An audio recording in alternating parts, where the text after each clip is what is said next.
All right. Does that look good? I think it looks fantastic. Thank you. All right.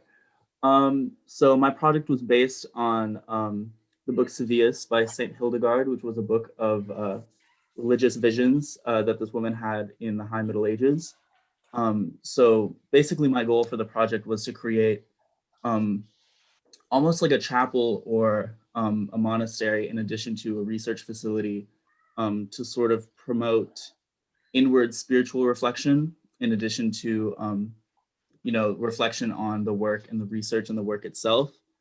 So I tried to keep interactions with the outdoors pretty limited to focus on sort of inward reflection, um, as well as the relationship between the researcher and the work. So I focused on smaller fenestrations to bring light into very specific areas, areas of intense thought and areas of deep study. Um, in addition, I have this taller sort of steeple-like skylight that brings light in from up above, and that illuminates the highest platform, which is where your deepest, most thoughtful prayer and your most thoughtful work is happening. So here I have a plan from above, a roof plan including the site. This is a plan from a few feet below the ceiling. This is an elevator or a section facing east, and then this is a section facing west. So here are the interiors, the two sections of the interior. So I kind of wanted to keep everything as one unified space as opposed to, dividing up the primary volume into a lot of separate spaces. I tried to keep it all unified so that every activity sort of becomes a part of this one unified pursuit, which is the research as well as, the personal spiritual reflection. So that, your routine becomes almost like a monk in that, everything you're doing is a part of this one goal. And I also tried to focus on upward movement throughout the space to kind of evoke those ideas of, I guess, ascension and salvation and those sort of religious themes without it being too overtly Christian, so that, whichever researcher is in here can bring their own spiritual convictions to the table and have that influence their research and find sort of personal, spiritual relief and I guess salvation through the work as well. So here's the front facade of the building. I wanted to kind of focus everything in on that, kind of keep everything in line with that steeple, that skylight, to kind of focus on that upward movement, that elevation and that ascension. And then here's the shorter elevation, including the sort of site void, which is where you do have an opportunity to connect with the outdoors, considering the interior is pretty closed off. Here are shots of each side, including the top.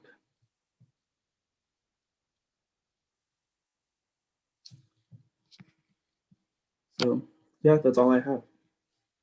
I have a couple really two questions. One, did you say what kind of scholar or the guy, if it's for, is it for an individual specifically who's studying something in particular, or is it, that's what I understood Vince to say?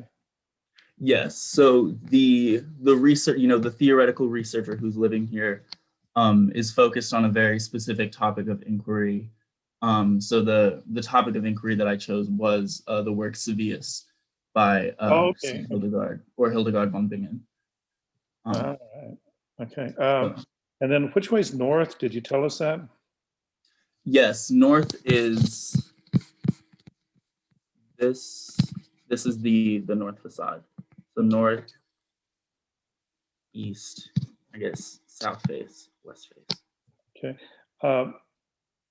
So do any of the other students have any quick comments for Colin? It's Colin, right? Yes. Oh, all I have to do is put my cursor over your name. See, I can't get it wrong on Zoom. Is anyone? Great. Gabriella, do you have anything?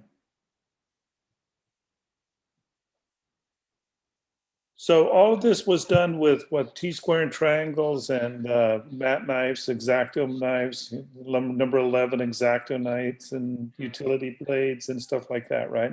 Yes. In your, mostly in your apartments or in the studio in the attic, you could work in the attic.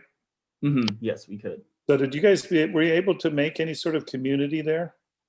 We did actually. We had a pretty solid group because obviously we couldn't have it at full capacity, but we did have a pretty solid group of maybe 10 to 15 of us that were up there pretty much every day. Yeah, So I okay. did Mike have, and Max came around, the COVID police had come around. yes, I'm just they've been, teasing because Mike and Max are good. I mean, they're ex-students, they're good friends too. I really like, you know, when you said the idea, it could be by monastic and monk like. I actually was the whole time, I missed the when you explained who it was, what kind of studying it was for. I was all thinking it was very Buddhist-like kind of, so I didn't really get any super Christian overtones. So I like that you kept it abstract like that, and I really like the way you stuck. You're really faithful to your idea, right?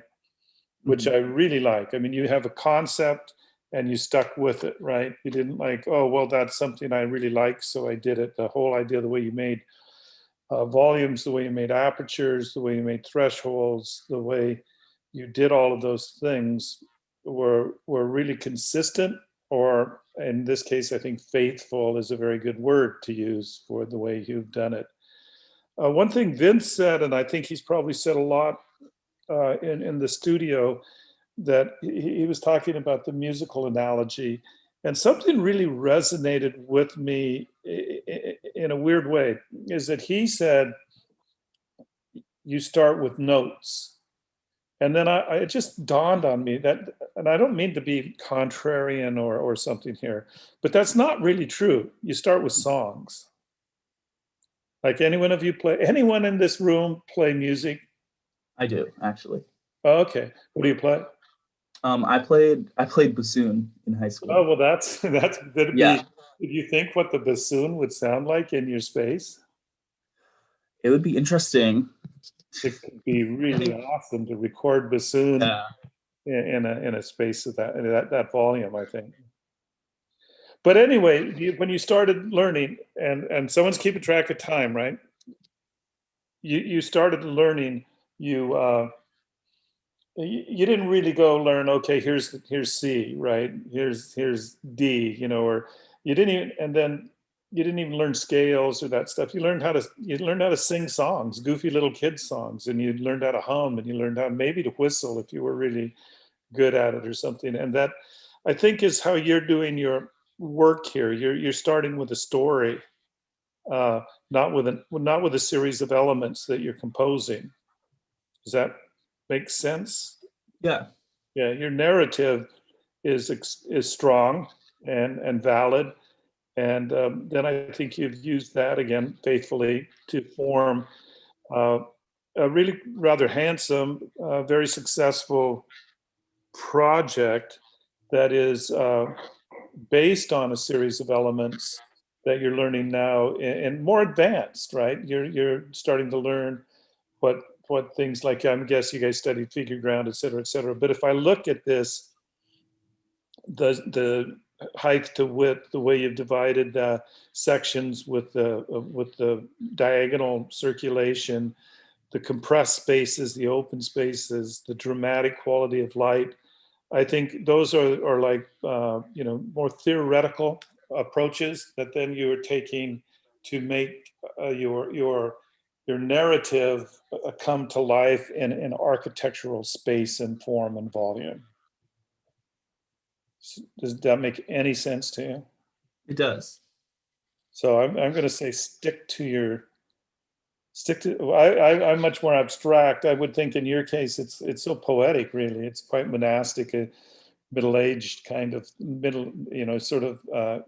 You ever read the book how the Irish monks saved civilization? I'm not. It's kind of, it reminds me of this a little bit. It's about how the all of the writing and text of the Renaissance was about to be, or of not the Renaissance, of the classical period, was like just during the Dark Ages or the Middle Ages or whatever one wants to call it, the Irish monks actually kept translating and writing down more and more books from Greece and Egypt and Rome and sort of saved that classic tradition that then became the Renaissance.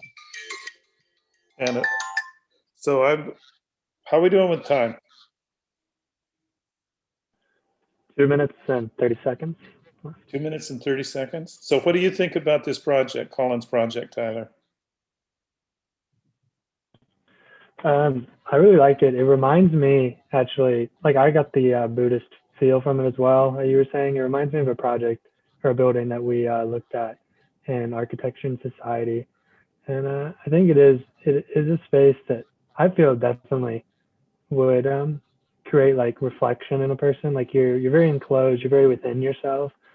And I feel like the lighting helps with that as well, the small amounts of lighting. So you're in the dark, but you also have these streams of light. I like it overall. Yeah, I wish that you would have tried, and I think next time you do something, you might try doing some controlled experiments with how the lighting might actually work, because I think that the way you make your apertures and how you study them and everything is sort of a next step. So my thinking to wrap this up is really appreciate your strong sense of the conceptual idea and how you've run with that and made all your subsequent decisions fairly consistent with that idea. I think you need to continue to develop all the things like, how light comes in from different directions, different seasons, different times of the day, especially if you really want to work with light. And then you're going to have to continue to work on your craftsmanship and get even cleaner. And, you guys are, you don't want any glue spots or any, you know what I mean? You just keep working on it. I think it's a really, really wonderful project for first year. I'm really pleased with the project and proud of the work you've done. So should we move? Is it Tyler? Are you next? Oh, any other comments? Last minute comments? I am next. Any of you last minute comments? I would say really good job, Tyler, with where you placed your void. I think that's something that I would be interested in even seeing more on how someone would engage in that space. But I can see your thoughtfulness in placing that void and how someone would interact with it and the rest of the building. Thank you. Thank you. All right. So how's this work now, Colin? You. Yes, I can keep time for everyone else. Okay, thank you. And Tyler, go ahead. So yeah, thank you. Go ahead and share your screen. Thank you so much. Yeah, well, thank you. It's really nice. A nice sounds kind of corny. I hope that you don't take that wrong. I think it's really good work. I'm very, very happy with it personally. I hope Joyce and Vince and Charlton all agree with me. I'd love to have you in my class. Anyway, let's go. Nice, Mike. Nice. I'm recruiting. Oh God. Okay. I'm not sure. How do you get it to the open view? Like, how do you full screen this? Should be towards the bottom. Like if you put your cursor like on the screen, you can. Yeah, that little black bar at the bottom of the. It just showed up for a second. But if you hit F, will that do it? Or if you like double click it, it might work. Oh yeah. Or not. No, that didn't work either. No. Tyler, just kind of move your cursor towards the bottom and it'll show up. Like move your cursor towards the bottom of the, okay. Sorry, I was trying to get back to it. My screen is messed up. I don't.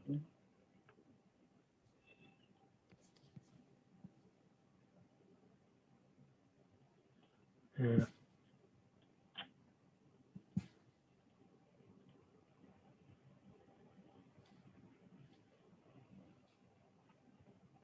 No, I can't find my project.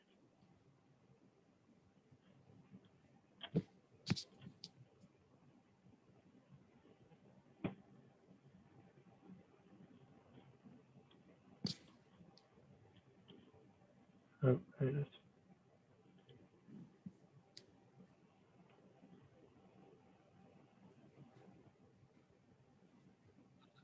Okay, how are y'all saying to do it? Okay, that black bar that showed up earlier had it doesn't work if you double click it. No. Okay. Okay. Is it big enough for y'all? Like if it stayed like Yeah, this, I don't- would it, You know, maybe, Colin, if you want to pull Tyler's up for him, Yeah, I can do that. and that might, if you're having better luck with your screen.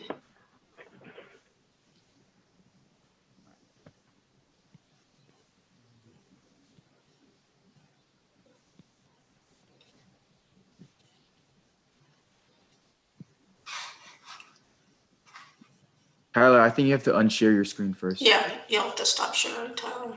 oh, sorry, my bad. That's okay. So was it not looking, okay, never mind.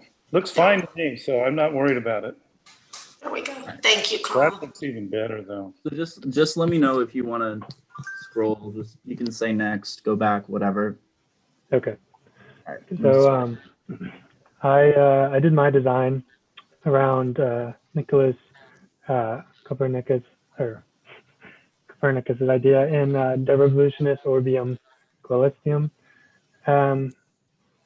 The main observation that he makes in the book is the idea of the heliocentric model.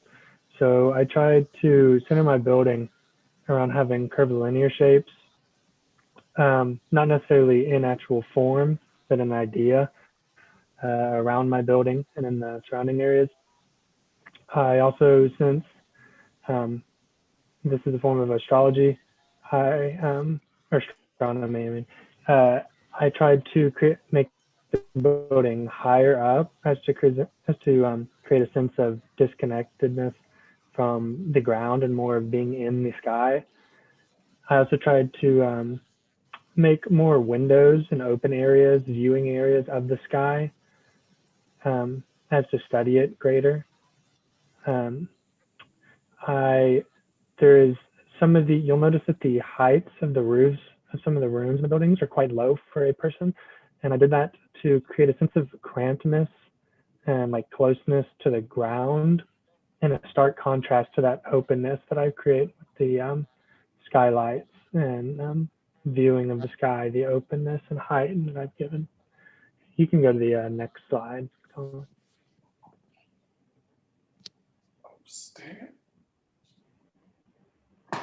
Okay. So the top two images are my two plans. The one on the left is a top view plan of the whole building and site from above, and then the plan on the right top is a cut plan 10 feet below the top of the building. The section on the bottom left is a section cut looking south, and the section on the bottom right is a section cut looking north. Yeah, you can go to the next one.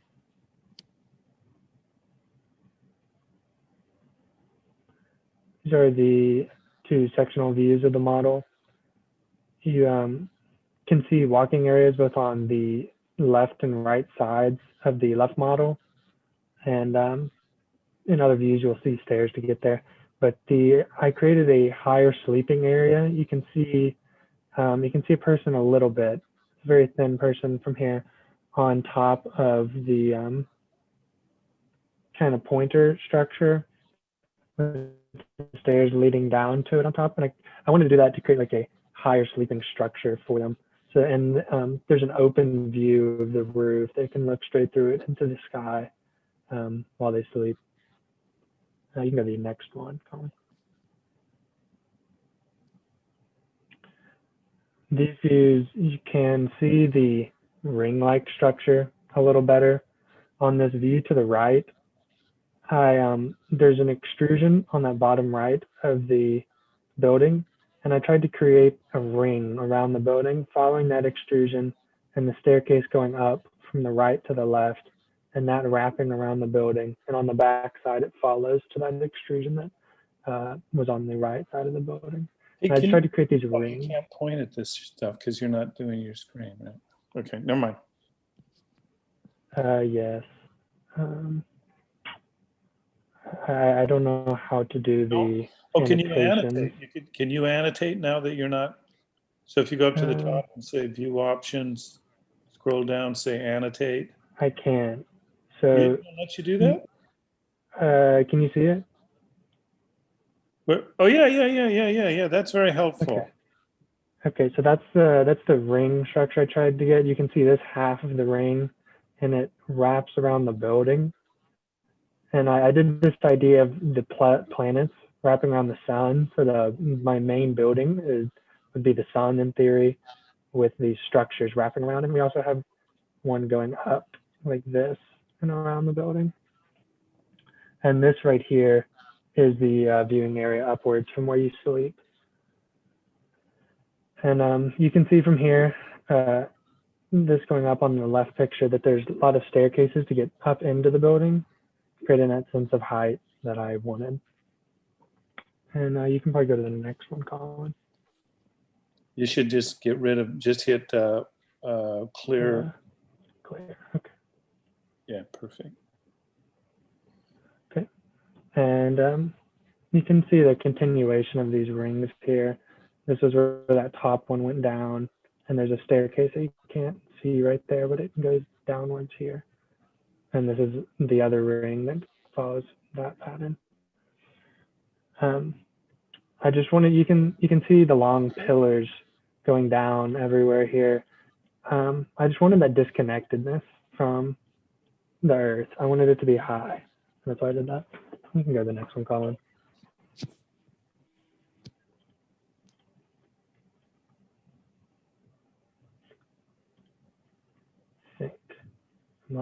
Oh, there we go.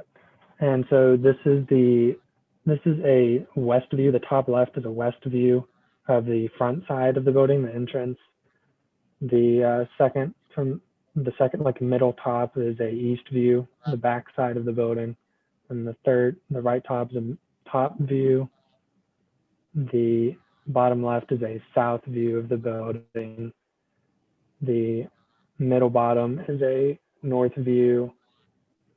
And the view on the right is again a perspective view of the building. I think that's all I have. Okay, so any of your peers, any of you students in this group have any comments? So Colin, do you have any comments for Tyler? I think it's, oh, okay, I'm unmuted, right? Yes.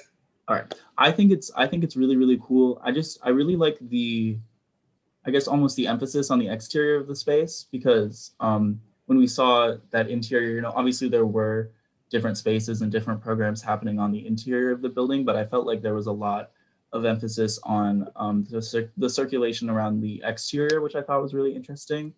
Because we saw in my project, it was more, I feel like I focused more on the interior rather than the exterior. So I thought that was a really cool contrast.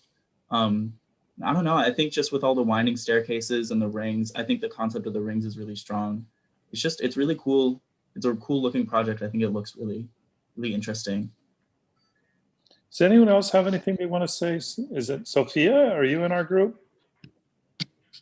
Yes, sir. I would agree with Colin. I think I also, whenever Tyler was explaining the concept of the rings and what it represented around the sun, I felt like that was really nice, and it became like an architectural design and a element that way, but it also stood really strong with your actual design intentions, and I thought that was very cool. Yeah, I think I would concur with the idea that your design intention is really very, very strong, and I think clear, and you've been really consistent and faithful to it. I think that one of the things, well, one of the, I'll start with a little, your craftsmanship and your model making is an interest. I have a question about it. How were you making this, ripping it apart and adding to it as you went? Did you use the model as a method of forming? Relatively, I did a little bit of the design process while creating it, but I had a good idea of the general aspect of the model when I started creating it, but there was some revisions as I was making it. Yeah, okay. I mean, because it looks very much like what I would consider to be more a sketch model, kind of something that you're working on, and you know, you'll get an idea and you'll go rip something off. I think that you need to probably consider a little bit just the craftsmanship, you know, cleaner cutting, cleaner gluing, all of that kind of stuff. And I'm not going to belabor that point. I'm just telling you to make sure you constantly try to make your craft as impeccable as possible. I think that one of the things here is that what you've done from my perspective, or the way I read this, is it's more of an additive process. You have these ideas and you go, okay, I want to put this stair here. I want to go around this. I want to add this. I want to add to that. And hence it became somewhat like, I mean, it could be in Tunisia as far as, I mean, it looks very, you know, North African kind of. It looks like a desert hilltop thing in a weird way. I don't mean weird negative. Does that make any sense to you? I understand a little bit, I think. Or maybe, you know, I mean, it looks like it could all be made out of white stucco, right? And then sitting out in East, it looks like it could be really, really beautiful. But I think that you've created a series of challenges that as you go forward, when you have this many kind of moving parts, how do they all relate? And going back to the formal qualities of now, if you're using your notes and scales and you're trying to figure out how to put the parts together. So you start to look at things like simple compositional qualities like the size, position, and number of elements. So in your case, you have a number of sort of things that are here. Maybe I can do this. How are we doing for time? 2 minutes. Okay, let me try to. I mean, you have this box, this, you know, I'm calling them boxes, right? Yeah. And how do those, you have how many of those? So their size, position, number, the relationship, how you start to create, the centroids, so to speak, of your masses, and how all those aspects, how does it balance and all of those things. I think you are actually doing a very good job of it. And I think my guess is that a lot of it has been sort of intuitive, but I really am curious. Like when I look at this guy here, so is he sleeping outside? No, he's sleeping. If you can't see it from any. Well, of what these I mean views, is the but roof open. Is it open to the? Yeah, yes, but in theory there would be glass, but we don't have. Okay, I was almost glass. liking it the other way better. If rain and wind Okay. and everything just swept through this thing, and I don't know. Can you speak to the drawings? So let me ask you quickly, because I want to make sure I'm not misinterpreting. Are all of these that are coming shooting out like that, are those guidelines? They were construction lines, yeah. Yeah. So did your instructors kind of encourage you to show all of those and stuff? Yes. Yeah, because I think that I so many times we ask people to do that, and I really want to applaud how you've actually done it, you know, and that you can start to see it. To me, it helps me understand this whole, because I start to see the strength of some of the relationships just by the buildup of lines. For example, I start to see this as a really powerful, these as really powerful elements in the composition, right? Does that make sense? Then this is your figure that's imposed on it, becomes really rather stunningly beautiful in my opinion, from a two-dimensional point of view. which then you've not really extruded, but you haven't extruded. You haven't cut out really. You've taken and you've added parts and put them together, and you can even see all the glue, right, from how you've done it. And I think that's a really super valid way to work, and something that you should try to exploit as you go further. I think it's a strength of your project. I really like the drawings. I mean, you're starting to do some pretty nice line weight for this point in your career, and working with just a T-square and a triangle. And I guess what I'm going to suggest is that there's a couple of things. Don't lose. Is the time's up? Yes. Well, this is for everybody. Don't lose the quality of line weight once you start getting into, Rhino and your digital models and stuff like that. Really remember how important it is if you're cutting something that you cut it, right? But if it's an outline, it's an outline. Is that okay? So anyone have a last comment here?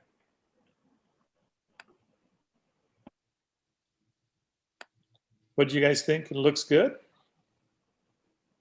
Yeah.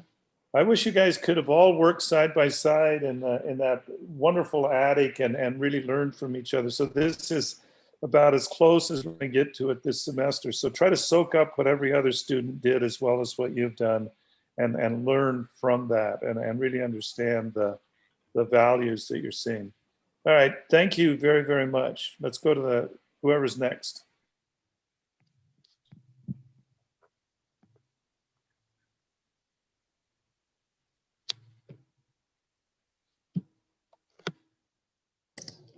Is this showing up well? Yeah. Okay. So my building was based off of Dante's journey through Irene, divine. Irene, can you introduce yourself, please? Oh, sorry. Yes, I'm Irene. So my building was based off of Dante's Divine Comedy, which follows his journey throughout hell, purgatory, and then paradise or heaven.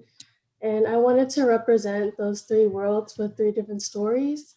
But because he also had a guide throughout each level of his journey, I wanted to incorporate the absence of pure isolation, even though it is technically a solitary retreat. So this is a plan right here that showcases the second floor. This plan introduces the third floor, and there's a lookout into the second floor. And this section faces north, and this section faces east. So for my sections here, for the first floor here, I wanted to introduce the idea of hell by incorporating a little divot here or a pit. And these little excavations here are stairs, but they could also be little places for study. And in this place right here, I wanted to incorporate the sense of collaboration with these stairs, but also senses of isolation through putting little tables here for research or research away from people. And I wanted to incorporate light as a guidance for upwards ascension. So there's a big window here that shines light onto the staircase, so it indicates that you go up. And then for the second story here, it is relatively open plan, but I wanted to focus more on the solitary aspect for this part. So most of the sitting research is faced outwards towards nature, so that you don't really see anybody else but what you're researching on and the view towards outside. And as you go towards the third floor here, I wanted to put the staircase directly above the site excavation because this is a place for cooking and socializing. So if someone were to be down there doing those activities, then the smell or sound of people would go upwards as you walk upwards, indicating a more casual environment for the third floor. And the third floor primarily consists of casual activities such as sleeping. And here are just some other shots of the building. And then for the top here, the border right here and the ceiling right here theoretically, I wanted it to be glass because it represents the heaven aspect of Dante's journey, and I wanted the light to completely encapsulate that part of the building itself. And that's it. All right, anybody have any comments for Irene? So someone's got to say something real quick because I don't want to do this by myself. Yeah, I like how you included the line of the the research element that would be going on in this building into the actual building itself, with the idea of hell and then moving upwards into that paradise area. I think you did that very nicely in conveying a story through the architecture. Thank you. So what are they going to research here? I mean, you based it on, does that mean that's what the researchers here to do, to study Dante? They're here to study Dante and his idea of divine comedy. Okay, have you read all three of those? No, it's too long, so I tried to pull up different summaries to get a general guideline. I've read the Inferno, so and it's then I forget how many circles of hell, and then all the famous people and all of that kind of stuff. I had a couple of. Can you go back to your drawings first for us for a second? I'm compared to shoot, and I always who was last? Who just went? How come I can't get all of yours? Tyler just went last. Who was that again? Tyler. Oh, there Tyler he is. Yeah, I got it. You remember how wonderfully messy Tyler's drawings were, how they had every gosh darn line he ever drew for the whole semester almost piled up and piled up. Yours have sort of become isolated a little bit, right? Mm-hmm. And what I really wish you would do, I mean, I really like guidelines. Okay, so it's a thing. I know that now that I know your instructors have sort of stressed it, I really like them too, because they constantly give you clues. And they're a trace of your, like their footprints in the snow to tell you where you've been and where you're coming from and how to get back and that kind of stuff. And I know that sounds corny and I apologize, but you at least need to tell us what's above and what's below. Does that make sense? Mm-hmm. So make sure you do that next time. So where is this plan in terms of, this plan in terms of this section? So this plan right here is primarily the second floor.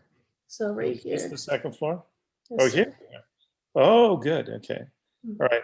So then if I'm looking down, right, I'm going to see this hole and this part of the land. You know what I'm getting at? Mm-hmm. The excavation mm-hmm. and stuff like that. So just keep that in mind. Yeah. Otherwise, I think you've got a kind of nice sense of line weight and stuff starting to develop, and just be really confident with your drawings. Just keep pushing them, keep pushing them, keep pushing them. You mentioned that you compressed the space like that, right? Mm-hmm. Now, what was your logic of compressing? Okay, this is hell, right? Yes, sir.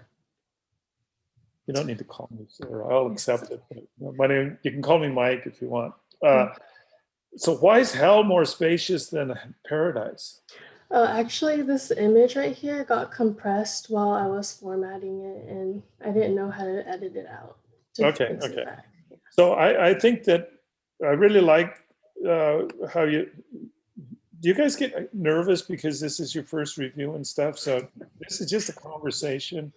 I know Charlton and Vince and professors, whatever their last names all are, pretty well. And so they invited me. So I'm going to tell you what I think, right? And I want you guys to have a conversation more than anything, because I'm not going to make a judgment on your work other than I'm going to tell you guys what I think. And I have no position of power here. I'm not grading you or anything. So just let's try to be as relaxed as possible. So I'm wondering why, if you have this hole in the ground, that's not hell. I'm just curious. I'm not saying it had to be, but so then you made cooking and all these fun things down here, right? So I'm wondering why all of that stuff's not up here. Oops, I got the wrong little tool.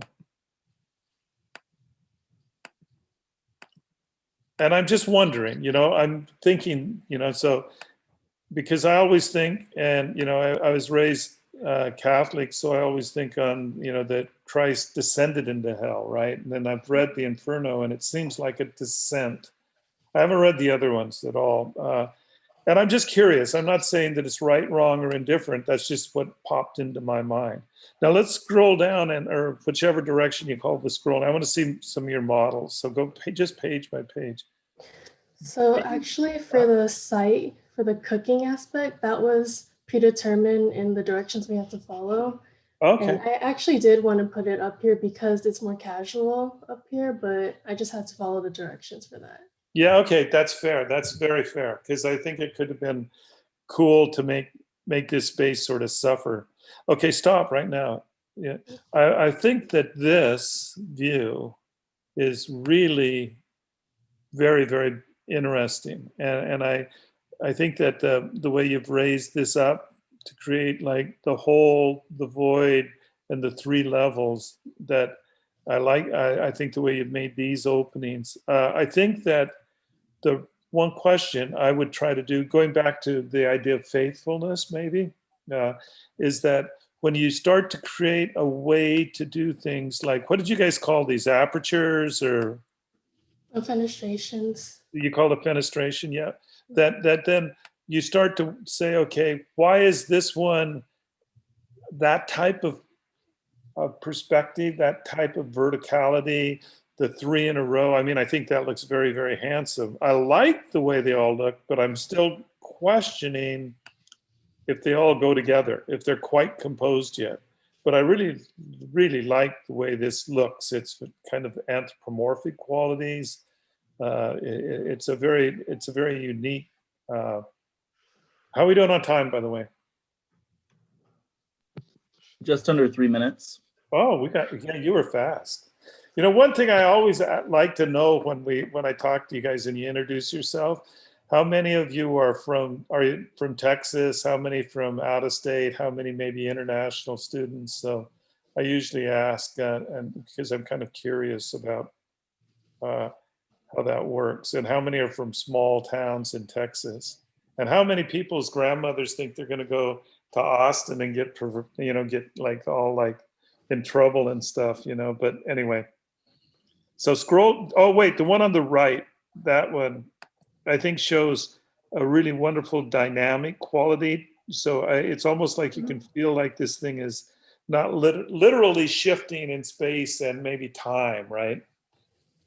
Because of the way things are offset and the relationships to the major volumes. So if you start to look at this over here, it's almost symmetrical in some ways, but not quite, very balanced.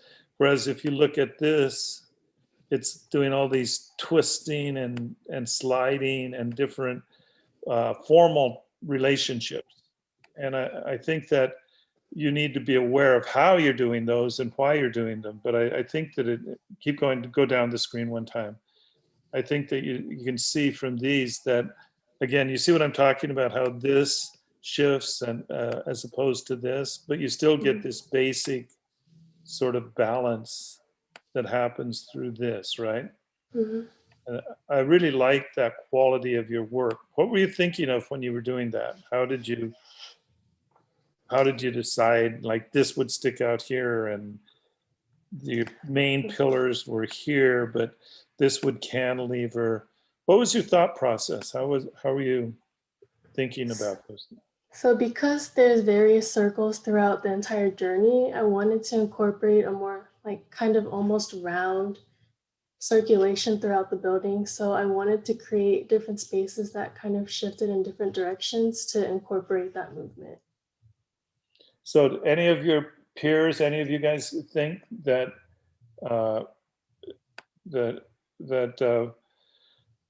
Irene achieved that quality of the circles of, well, hell?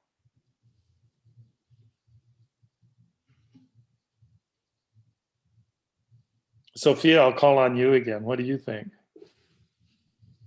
I would say that the elements are there. I think anything can be elaborated more on, but in terms of like the architecture and the design and how you separated them, I kind of like how they're placed and represented. So I think that it's interesting that that's what was driving that. And then I think that the notion, again, I think this whole, so far. We're at time, by the way. Sorry. Okay, real quickly to sort of sum up, I think so far you've all really been working really strongly with your narrative, with your conceptual statements, and you've been making moves that work on those conceptual statements. Now, I don't want to be considered just like a formalist, but you need to think too about how those moves work when you look at it in terms of form and space and as an object and as a series of spaces, et cetera, in a landscape or in another context. And I think that so far, I'm really happy with what you've done in that regard. But I think it's something that you use to balance your conceptual and narrative statements with the knowledge that you have about how architectural form works. And as you go along further, it will be also about construction and technology, and also about tectonics and all these other things. So we better move on, but thank you very much. I really like this project. I think so far you guys have been awesome. So hopefully we'll keep going. Who's next? Thank you. Hey, Mike, Yeah. I think this is everything we wanted in the review. I think I love the way you're proceeding with this. I will say we're probably running a little bit less time than we would have because of the technology miscues. So we'll probably need to sort of pick up the pace a little bit. We have 4 students left.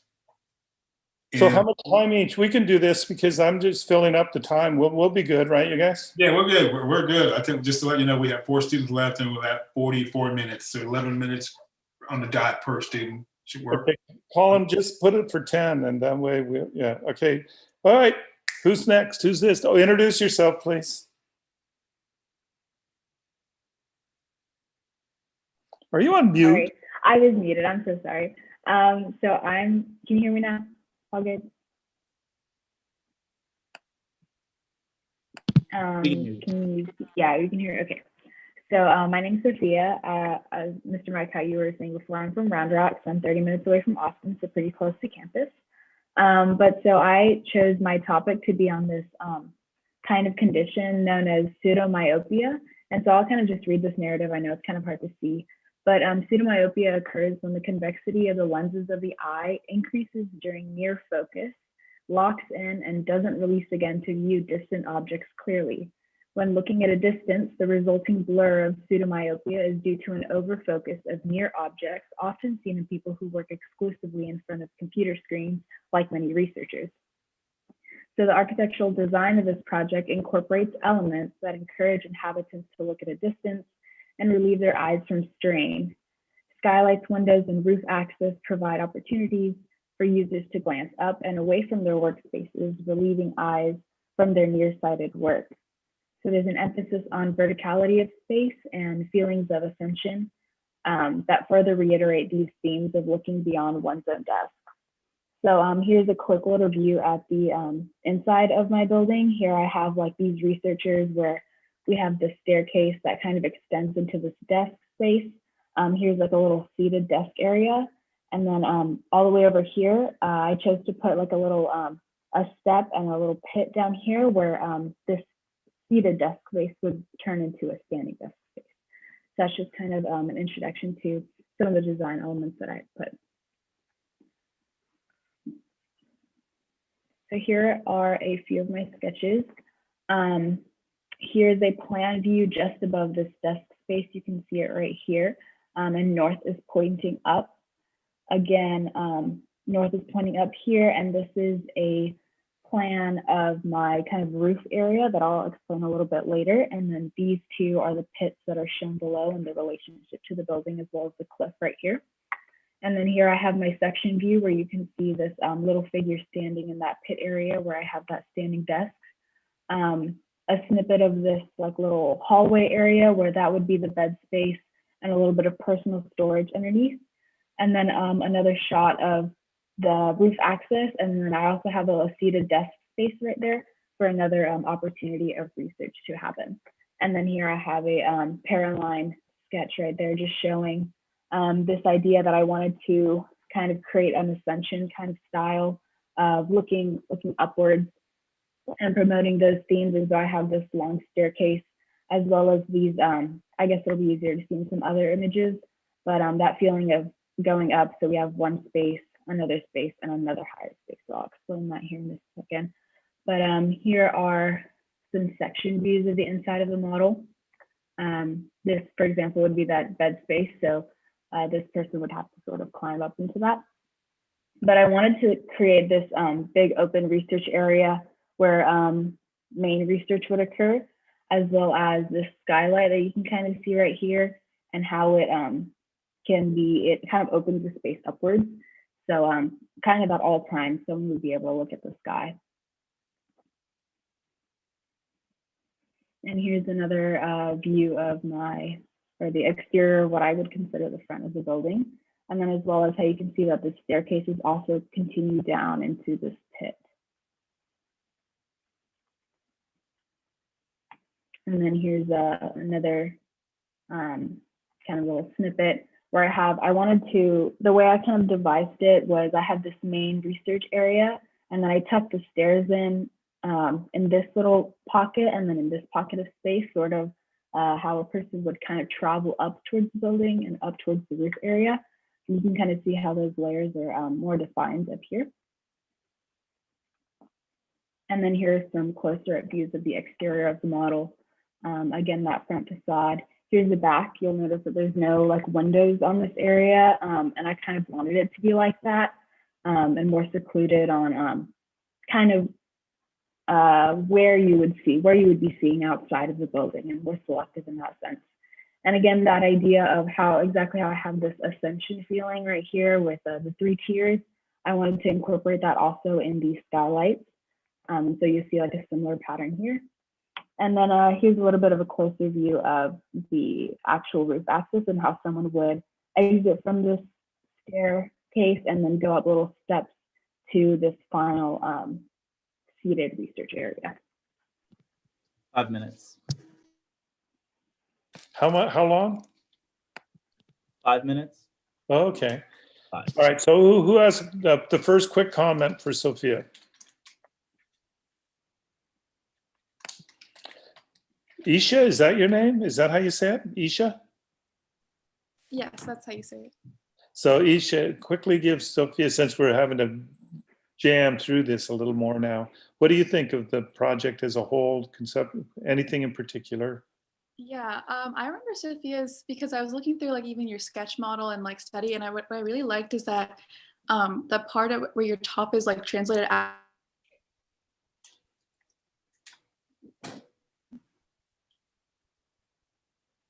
Your alignments there are really cool.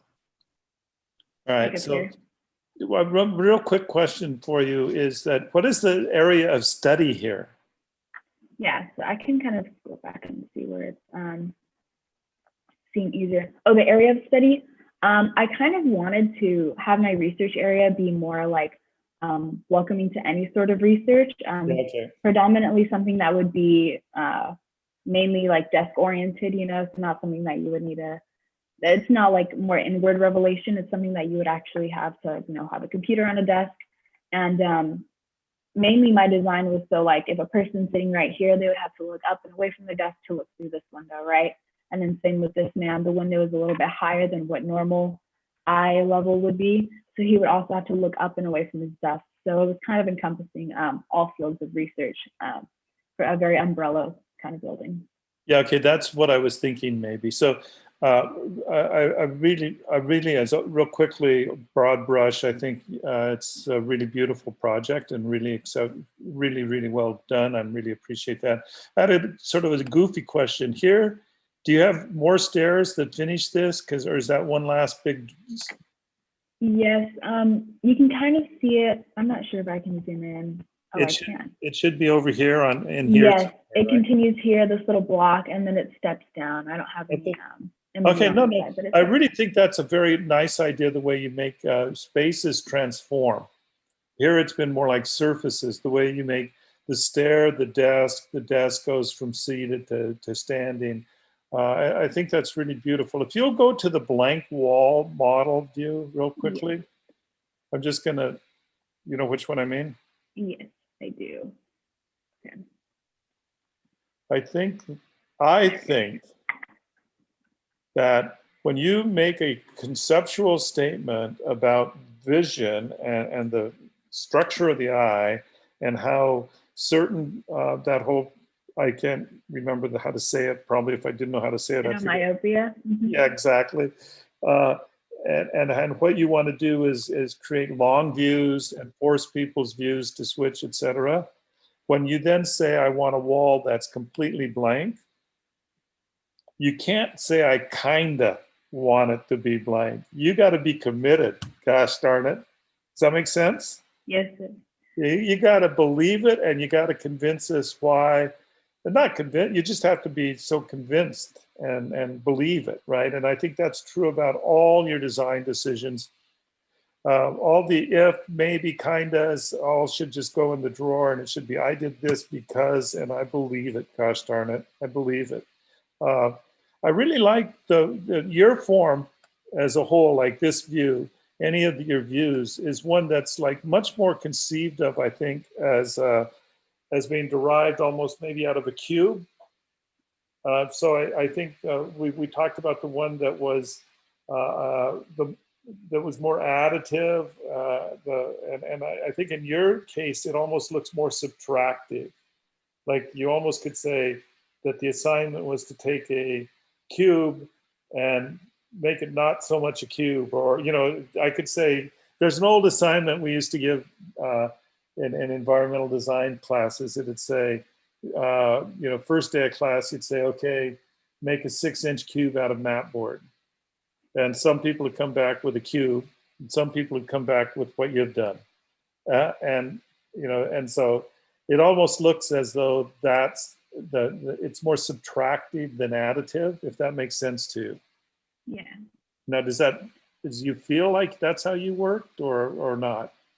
I actually worked additive. I started with this rectangle, and I knew I wanted to put staircases and put roof access. So I was playing this game of how I fit some stairs into an element of design. So that's where I popped out these edges almost, and I subtracted these sections from the actual original rectangle itself.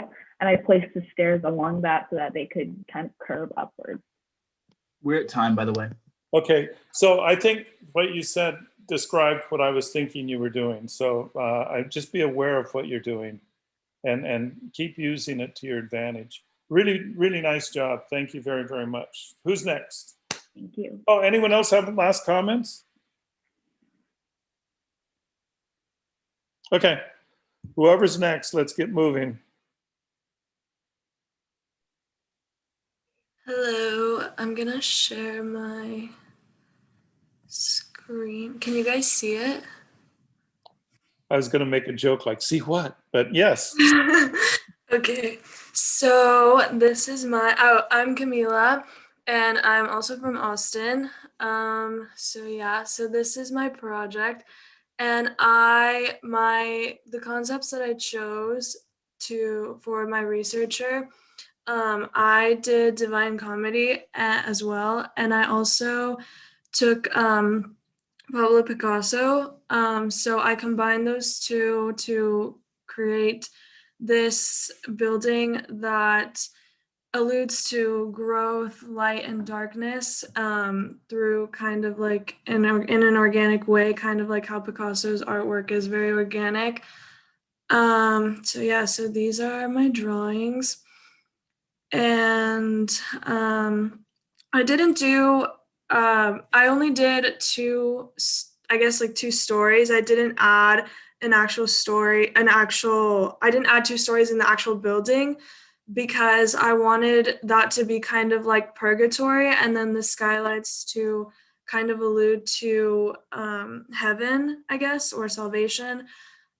So yeah, so this is an inside look, and the windows, the fenestrations here on this side, I connected them diagonally to allude to the sense of like growth and how you reach salvation.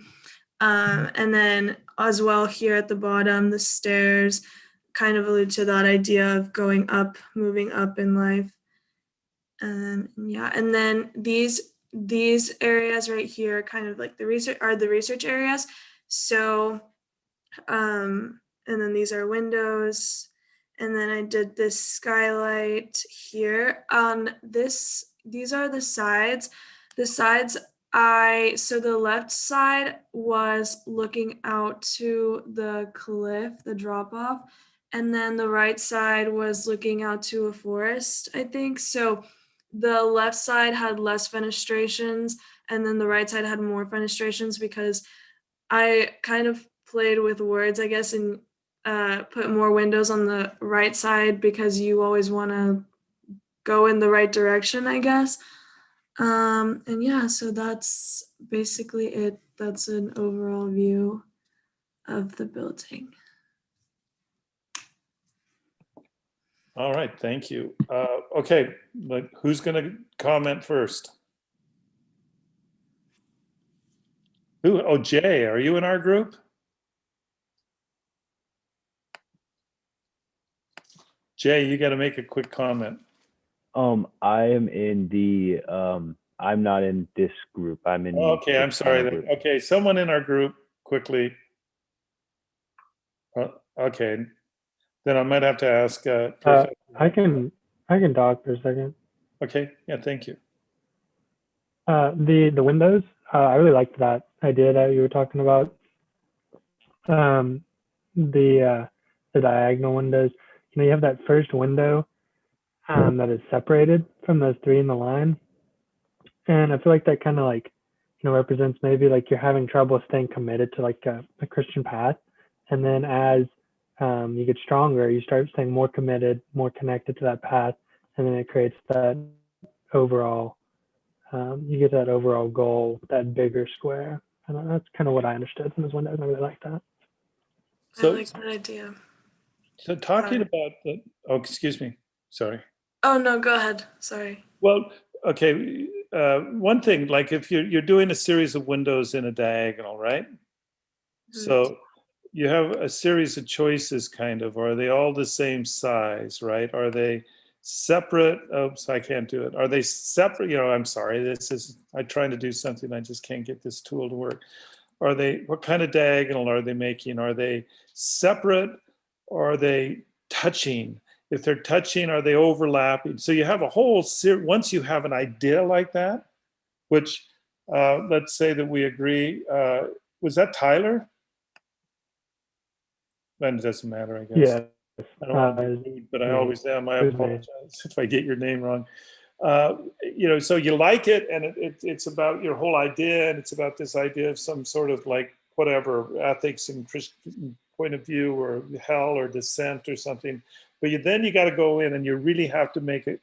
Well, I'll just be sort of joke about it a little bit. You got to make it look really cool too, right? You got to make it really sing. You got to make it like just perfect. If you look at, you're going to talk about, I'll just jump to this real quickly. Does that make sense though? So all the formal issues you have to continue to address constantly when you're making these decisions. But 5 minutes. What, 5 minutes? 5. Oh, good. Thank you. I can take a deep breath. When you said Picasso, Dante and Picasso, I kind of like that. I think, what style of Picasso's would you say this is referential to? I would say Cubism, just because what I did originally was I did this on CAD software, is I made a cube, the 6x6x3 cube, and I made it out of smaller cubes, and I moved those cubes, I translated those cubes in or out. And I would say that I started off making the cube look really, really like I kind of went off of, I'm not 100% sure what work I went off of from the beginning, but then I kind of started going more towards Dante's poems and less with Picasso, but still kind of that idea was merged. So that's a really interesting. Now, when you say, I don't mean to be too pedantic or something here, but when you say cubism, if you maybe when during the break after you get all your finals done and stuff, you should go look at Picasso, and especially if you kind of like Picasso, because not only is he probably one of the, if not the most important artist of the 20th century, he's just prolific and done all sorts of things. So his first work they called analytical cubism. And then the second type of cubism was called synthetic.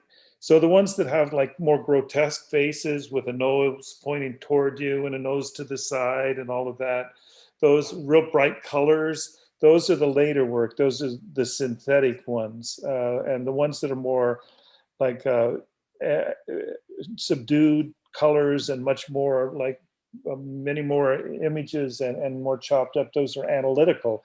And what they were trying to do with that was study motion and time. And I think that when I look at this collection of images that you have right here on the screen, you very much started to create something that you could say was helped along by Picasso, right? I mean, I really do think, and I think personally, I think that's a really super valid way to work. A friend, one of the guys that teaches, Dean Alney, one year did a third-year studio that instead of starting with, and this is not uncommon, but instead of starting with architectural precedents, he had everyone take a painting and study it, right? So if you think about analytical, you're trying to analyze, and that's what they were doing, Braque and Picasso and Duchamp and all those people. And it was a lot about motion and the fourth dimension. Then synthetic, you're taking all that information and you're starting to use it, right? So keep that in mind in your work. You have to do analysis and then synthesis. Did you scroll up to, how much time do we have, Colin? We have just over a minute. Okay, scroll, I guess, up the screen. I never get this right. I always say it the wrong way, but keep going the way you're going.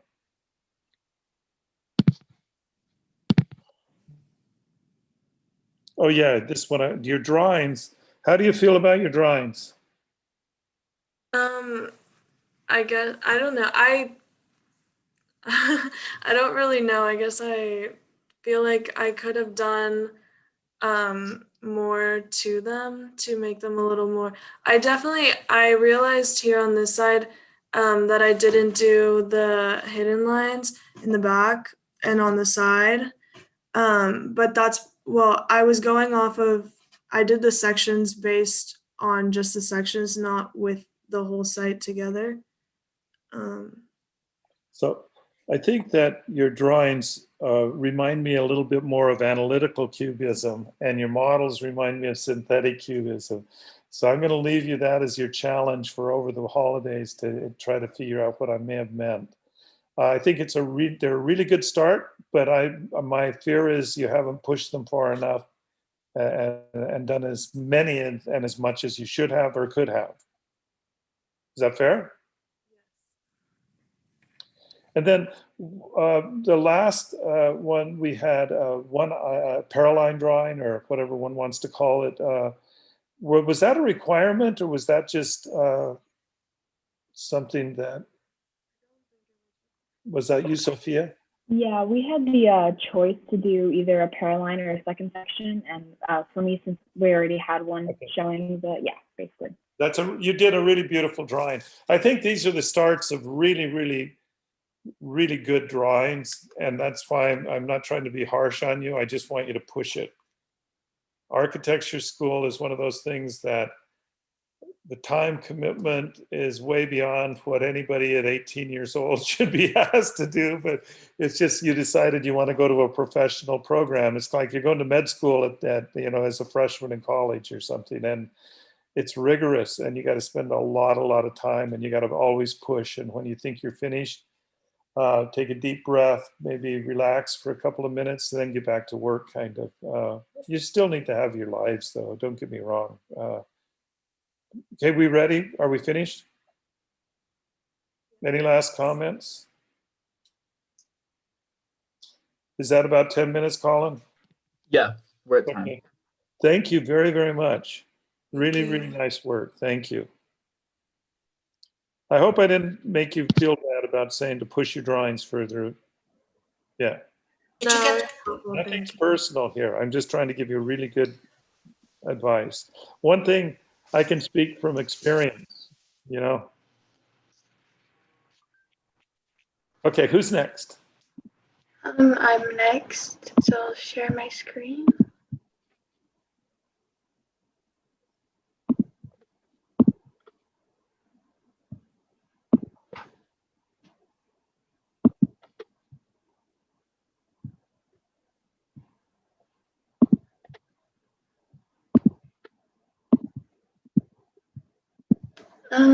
I'm having that same problem where I can't oh, there we go. Okay, so I'm Lena, and with my design, I was inspired by James Turrell's Sky Spaces. I didn't incorporate any skylights or sky spaces in my design. I focused more on his focus on how you can change the perception of light within a space. So I did that by adding different masses, subtracting and adding different masses on the exterior of the building in order to create different shadows and perceptions of light around the building itself. So this is an overview photo of it. Here's my drawings. This is the plan drawing of the first floor. This is of the second floor. This is a section facing west, and then the section facing east. Here's the two sectional buildings. Here is a bed space. Here's a sitting space. These are stairs, and then here's a standing space here. This is the site here and here. And there's also another sitting space here. Here's the front of the building, so the north side of the building. And then here's a perspective photo of the north side of the building. Here's a side. Yes, and then these are just close-ups of the building itself. Again, this is the front, so the north side. This is the south wall. This is the top. Another side of the wall, side. Here in these side photos, you can really see the different masses that extend out at different lengths and widths, which would create and cast different shadows as the sun turns. But yeah.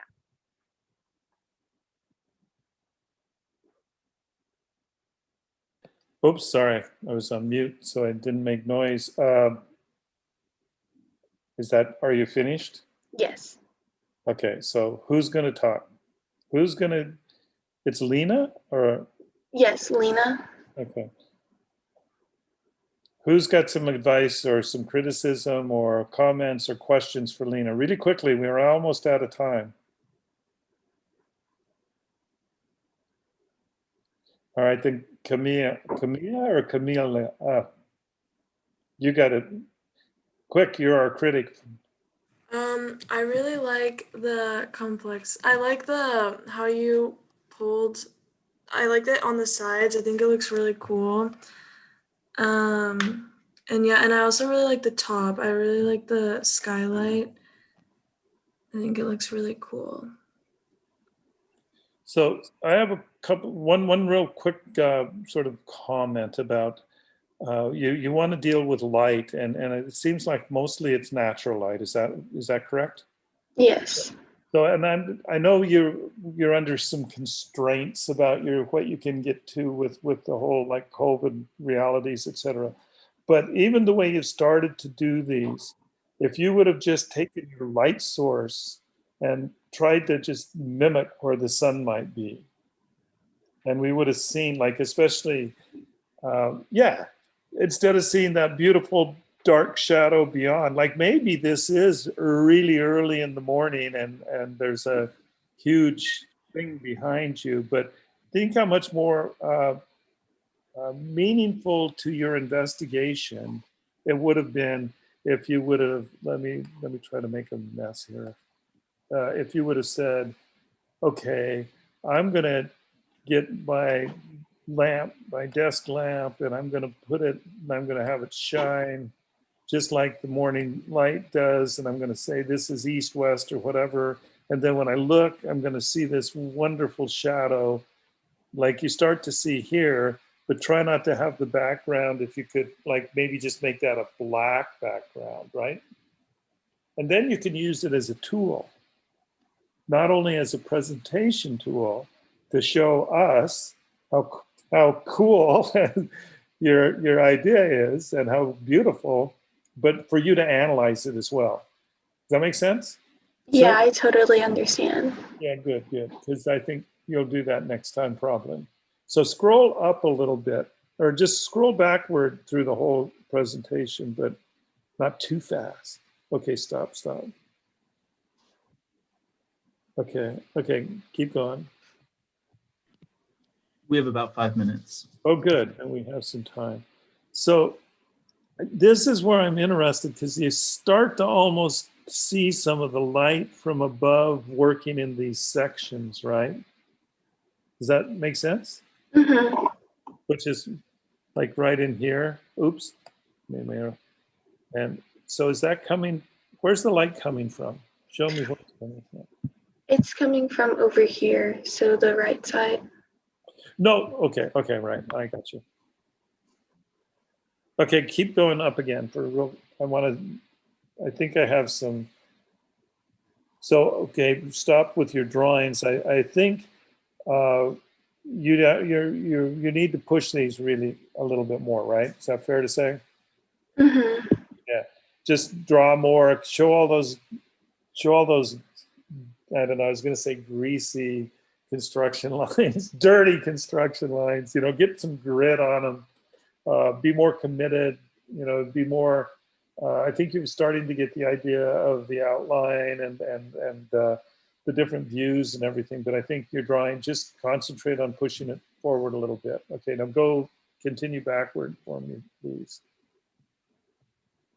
So this is really an interesting view, I think, because if you combine this with the other view, you are dealing with light.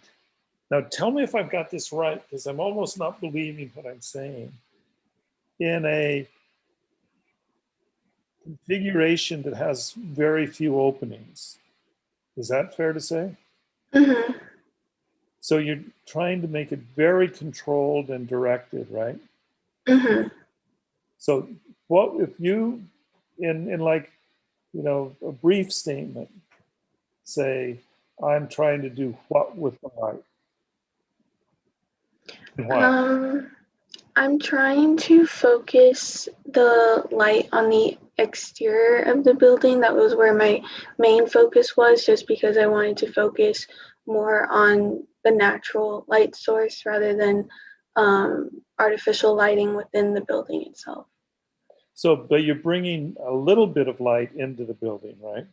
Mm-hmm. Okay. So you're interested in how light works on surfaces. Mm-hmm. Yeah. Now you could spend the rest of your life doing that, you know that?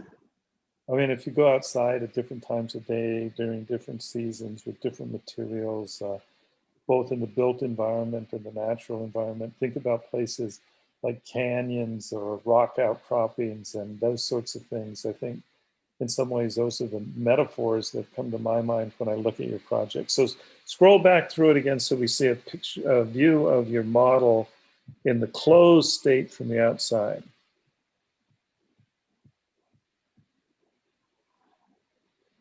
Yeah, those are great.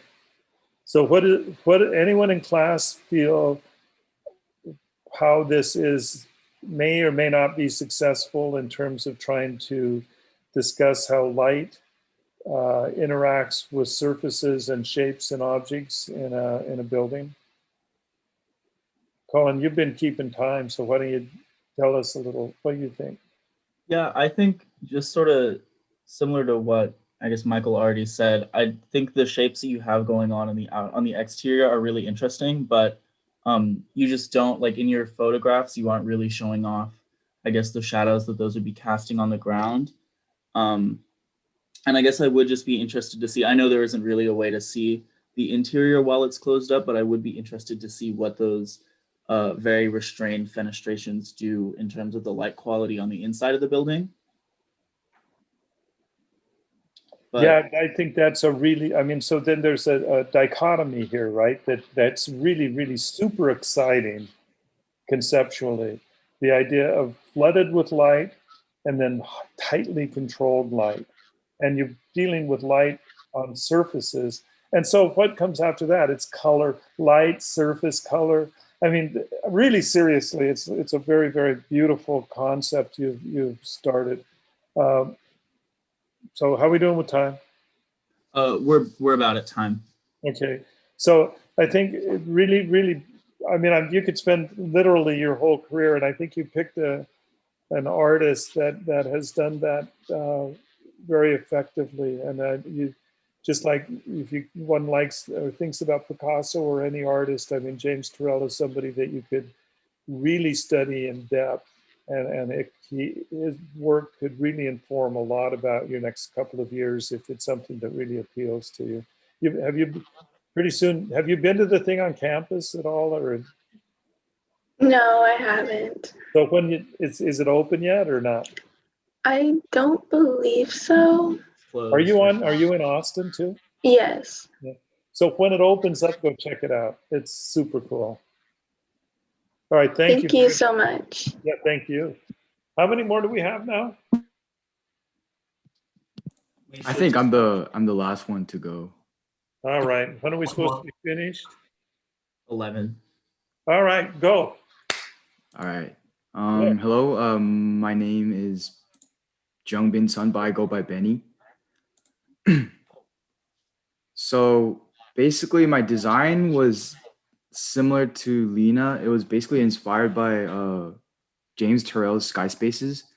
And I feel like before I started this entire project, I kind of did a background research on what the Sky Spaces is. And I came to realize that he kind of utilized a variety of different aspects of like the design in ways to heighten the visitor's senses when you are inside that Sky Spaces. Especially like he utilized the idea of light. And I kind of like did the similar idea and took that into consideration in my design, where I was able to focus my overall design on the light element. I also considered the idea of the overall program and the purpose of this building. I realized that the purpose of this building was solely for research. So I just wanted to provide a space for whoever is in the building to have a very good experience when it comes to researching. Like as architects, like all of us know that like when we're working, there are like two different things that we have to consider, which are like focusing solely on focusing as well as like resting as well. And I think that kind of became my main theme of my building, where I divide into two different floors, where the first floor became more of this focused area, and the second building was mainly for resting and relaxation. So as you can see, these are my drawings. The first two, the top two drawings are my floor plan. The top left one is the floor plan of my first floor, and the top right is the floor plan of my second floor. And the bottom left one is a section plan facing the west side of the building. And the bottom right is the section plan where it's facing the east side. So these are my section models.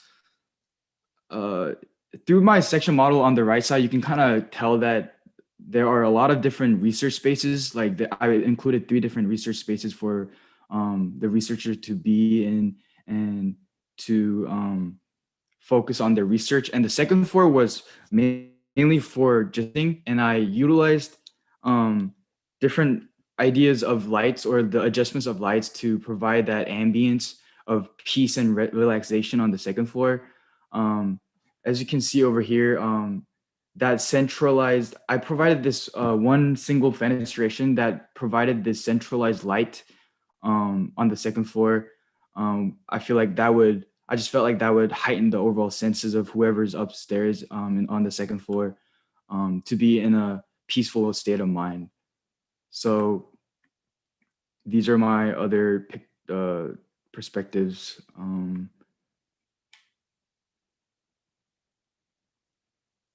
Yeah, so that's basically the overall design that I came up with.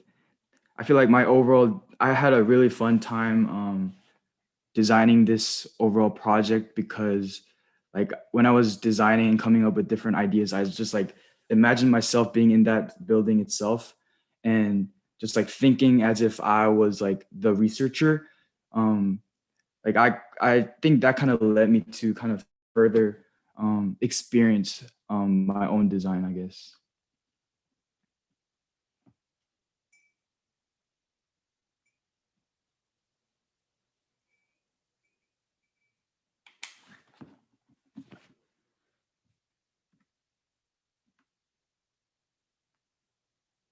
I think you're muted because I'm not hearing anything.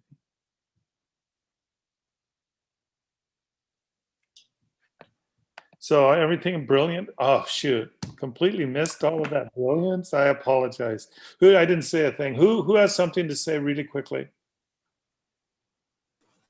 I would say it's a really successful design. I really liked how you talked about how when you were designing it, you kind of placed yourself in the building, because as you were explaining it, I kind of naturally did the same thing. And I find it would be a very nice building to be in.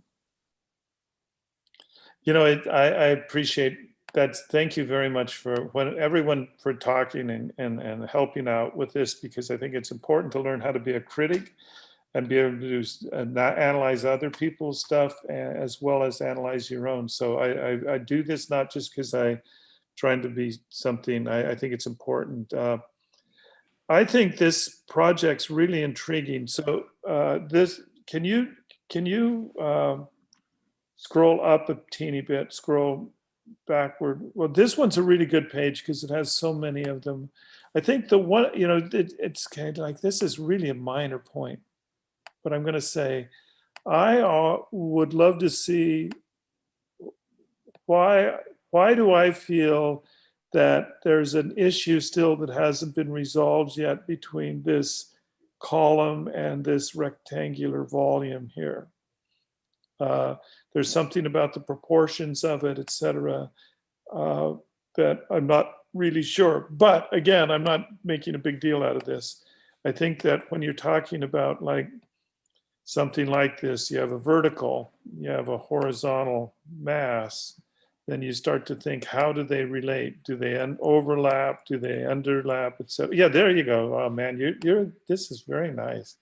Do you see what I'm saying? Like, if this were set back and there was a shadow line, it would be completely different. If this were this big and this were slender. And I do think that, again, I'm not trying to say anything other than that process is continual. You have to look at all the issues.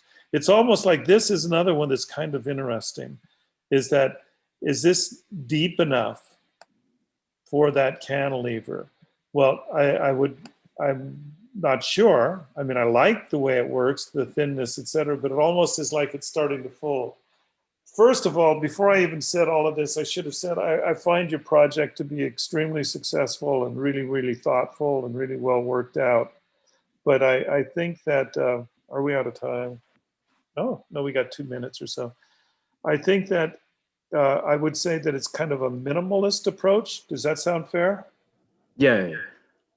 And I think I morally focused on the idea of adjusting, being able to control the ways of providing that light depending on different research spaces.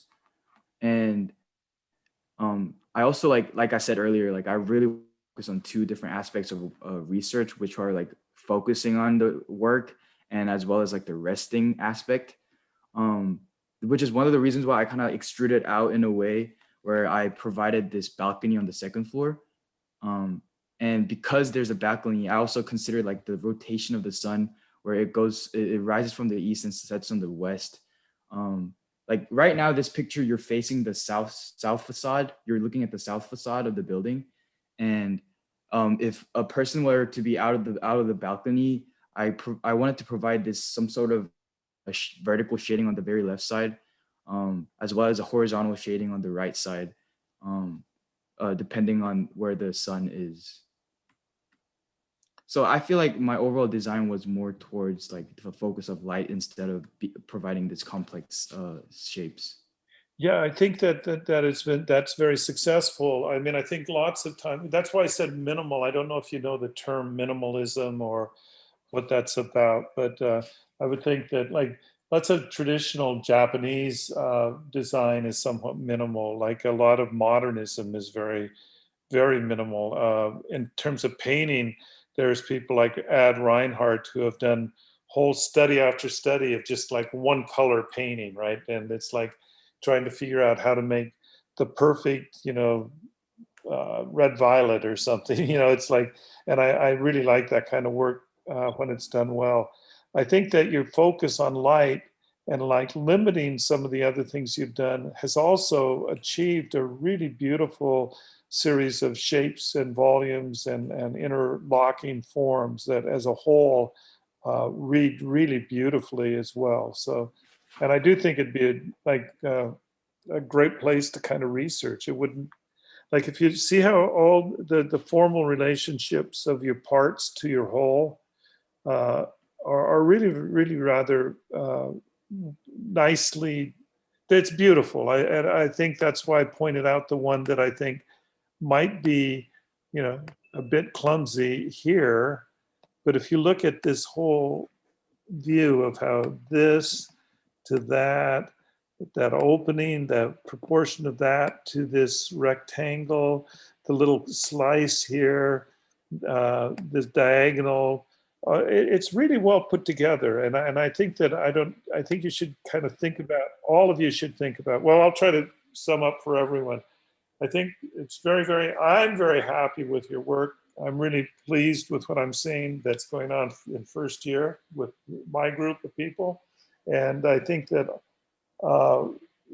you need to start making sure that you're intellectually engaged with what you're also sort of intuitively, spiritually and emotionally doing, so that you can always engage your project in self-critique and self-evaluation and reevaluation, and learn the language of architecture and form, and learn about all those things like light, color, texture, movement, shape, space, form, and learn about the materials that we use, and how they go together, and just become really great architects, because the future is bright for you guys. There's going to be a lot of really fun work to do.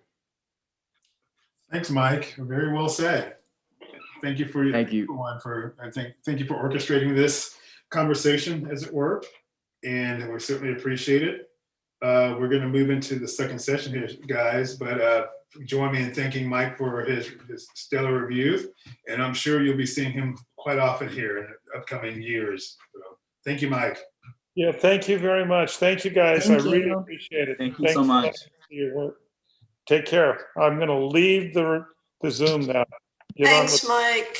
Thank you, Professor Rosner, as always, and then Professor Snyder. It's my pleasure. Thank you. It's great. Do we have our other reviewers yet? We have most, I think Smilia says she can't get on. Oh. I just see an email from her. I'm not sure what to do. I cannot get on the site.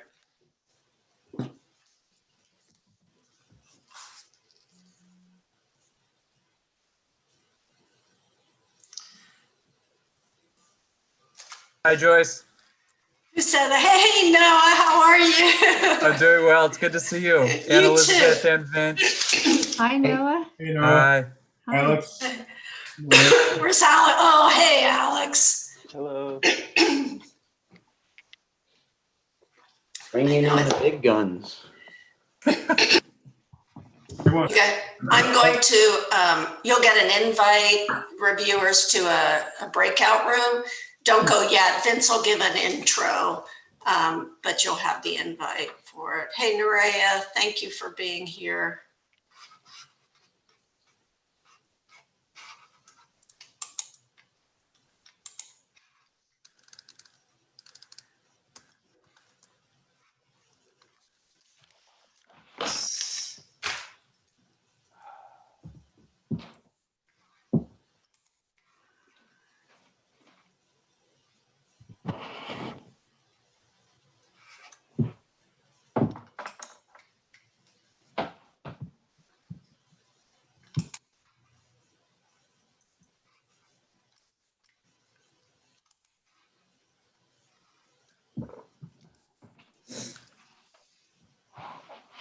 We've got the other section still running. Yeah. But I think you can.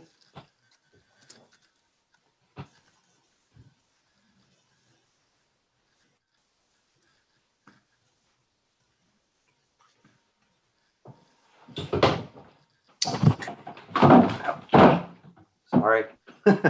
Stumbling around. Charlton, are you working with Samelia? Well, I don't know how to work with her. I emailed her and told her that it's worked for everyone else. So I don't know what to tell her. I mean, the link is working for everyone else. Maybe she just has to put in the ID number instead. Hi, Persiana. It's good to see you. Hi, Joyce. Nice to see you too. Do we go then to the breakout rooms? Not yet. Vince is going to give. We were just waiting for Samelia to get on. Vince will give you an intro to let you know what we did this semester. Okay, great. And then we'll have everybody go into their rooms. Unfortunately, we're 6 minutes behind, but I know. just let me know when you want me to go, since you're the master. Well, I think I would go ahead and start, Vince, and we can get. We're only missing Samelia. Yeah, we'll get her up to speed. So. All right. Well, welcome everybody. We're really excited to have you here for Design 1 review. This is the students' very first review. We'll get to that in a second. In other words, they have not had any reviews this semester. This is their first sort of formal review, but this is also really, in many ways, their first critique as well, and we'll talk about that in just a second. The thing I think we all think about is our own, I guess, very beginning design experience, and thinking about how exciting it was. And that's certainly been the case this semester, even though it's been, very, very interesting. As we know, at least we think 90% of how you learn is through osmosis. And that, of course, has become a challenge with the situation, with the COVID situation. Although a number of students have managed to get together, at least in the studio space, but most of it has been through the way we're dealing with connecting right now. So that's been a challenge. But we still have a lot of exciting work for you to look at. I want to frame the work in terms of, I guess, maybe to start within the context of COVID, and maybe within the heightened context of anxiety. But we have noticed, even without the COVID, let's say prior to the COVID, we have noticed throughout the entire school increased levels of anxiety in the past few years. And I think we've also noticed students therefore tending to be overall much more sort of cautious in terms of how to proceed, often waiting for the instructor, not only in terms of what to do, but also how to do it. And so we're trying to address those issues as well, realizing that in design, you know, it's just that really wonderful process of I guess a kind of it can be a very sort of spiritual activity. It's also a respite from the world, gives you a place in the world that's I think you know, very important and deeply personal. The other thing, of course, is that we realize maybe not at the time when we first started, but we realized that design is a very personal process.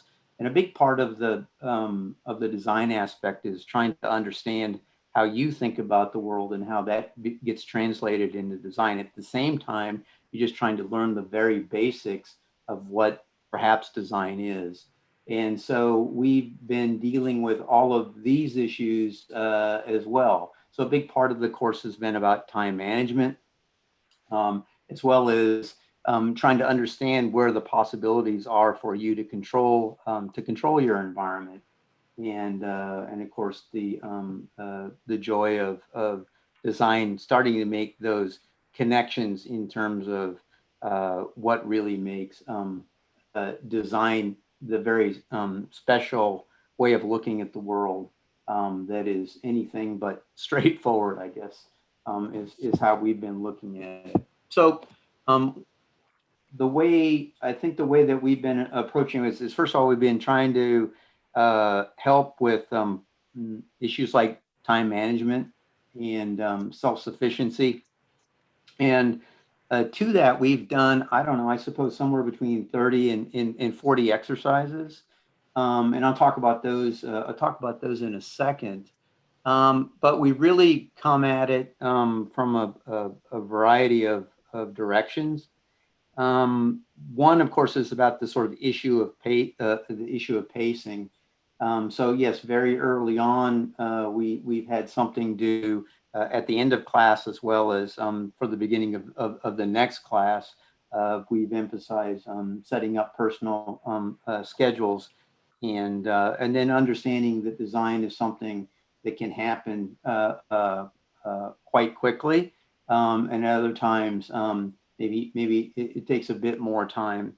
The other thing that we've emphasized is that failure is something that's not only expected but necessary. And so it really is anything but a straightforward process, and it tends to be maybe one step forward, two steps back, three steps forward, that kind of process. So one way I think to maybe think about it is that, well, first of all, we haven't limited it to any particular, let's say, worldview of.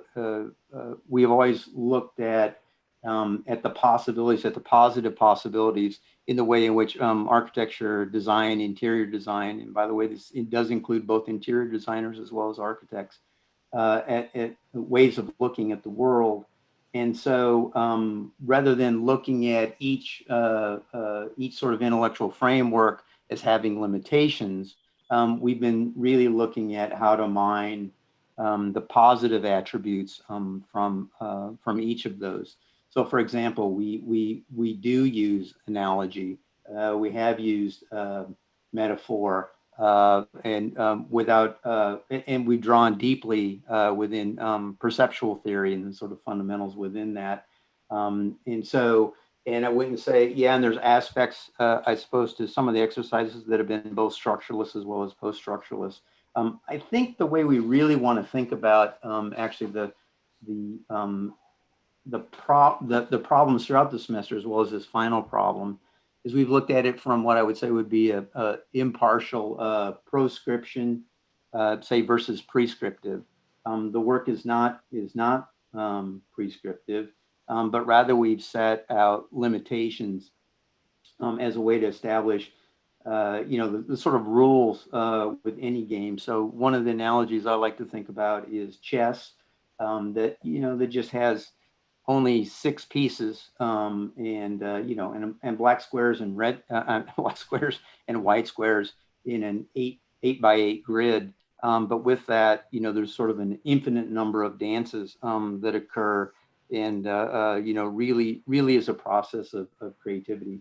The other analogy that we've been using is that of music, which is that on one hand, the first thing would be an appreciation of music. So, you hear music when you're young, and what is that? And that's really a wonderful kind of thing. And then as one tries to essentially sort of replicate what one has heard, one approach, which I actually do believe is valid, is, go ahead and bang on the piano for a while and sort of see what comes out of it.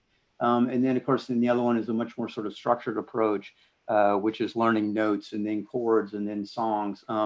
And then maybe eventually moving your way onto a kind of composition. And so again, we know that that there's a conceptual framework that is overall is viewed in a linear manner, but we know that it doesn't really operate as such.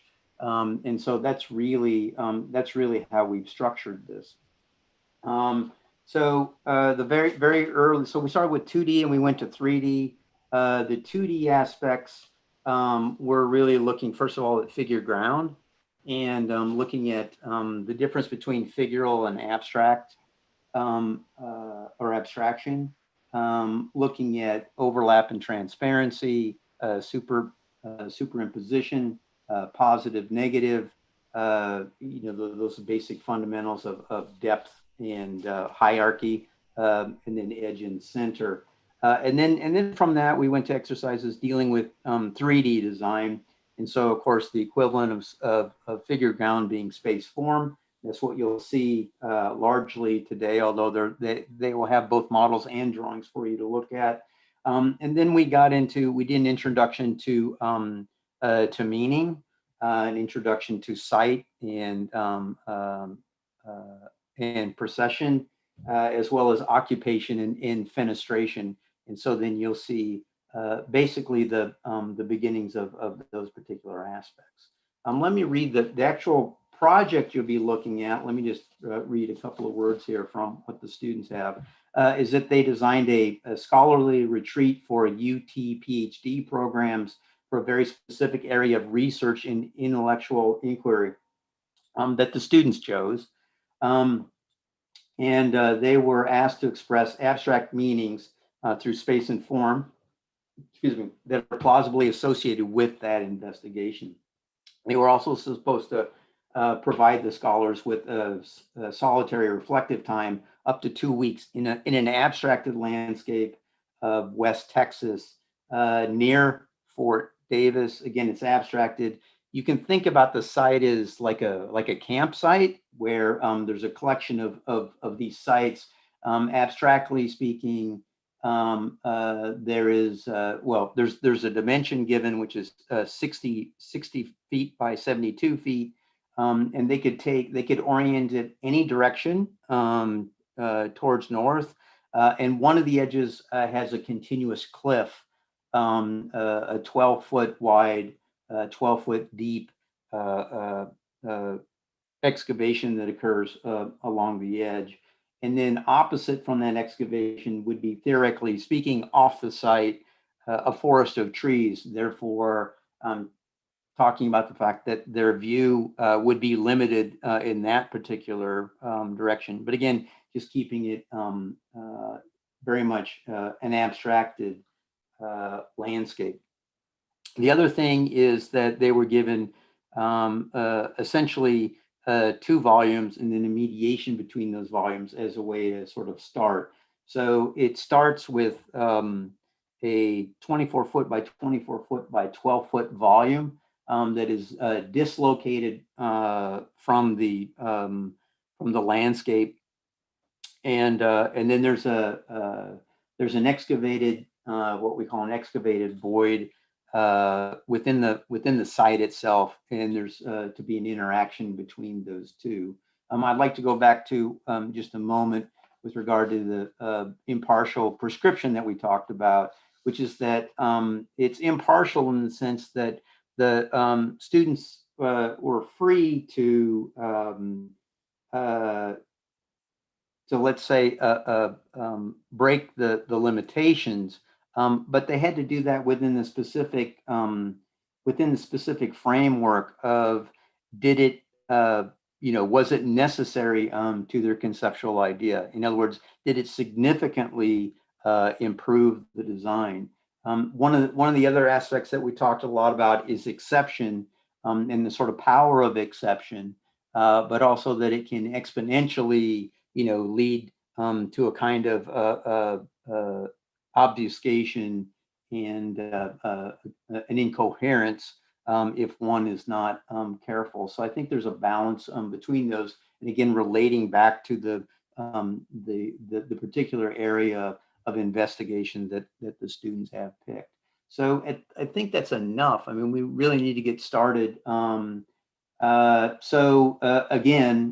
we've looked at these reviews as being really constructive dialogue. As I said, this is really the first sort of face-to-face feedback that the students have had this semester. I think I mentioned, if I didn't, I did this introduction before, so I may have forgotten, that we very much saw, I think I did mention it, yeah, we very much saw that this wasn't linear, and that there's certain hits and certain misses that have occurred throughout the semester, but it's been a lot of fun, and there's a lot for you all to see, and a lot for you all to discuss. So with that, I'll leave it open to questions.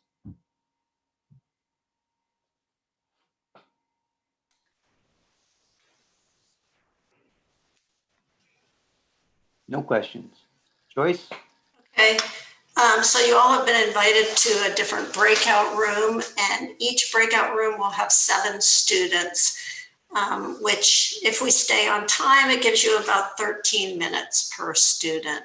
So like in the first session, we'll ask one of the students to be timekeeper, so that you can stay at least close to on time. And also the Vincent, Charlton, and I will just be roaming to different breakout rooms. Also, I'm going to come to the breakout rooms briefly so that I can give permission to somebody to record. So each session will be recorded, and then we'll set up, so one of the students can do the recording, and then we'll set up a folder on Box that you can upload the recording to. Actually, Joyce, there is something that I did want to add that I can't believe I forgot it, but as they'll be seeing is that all the work that you're going to see is done analog. And it's important. I mean, we don't see the world as analog versus digital, but that the digital is an extension of the analog, and therefore the analog precedes it, understanding that the tool, whether it's analog or digital, is order to control. It's important to control the tool, not be limited by it.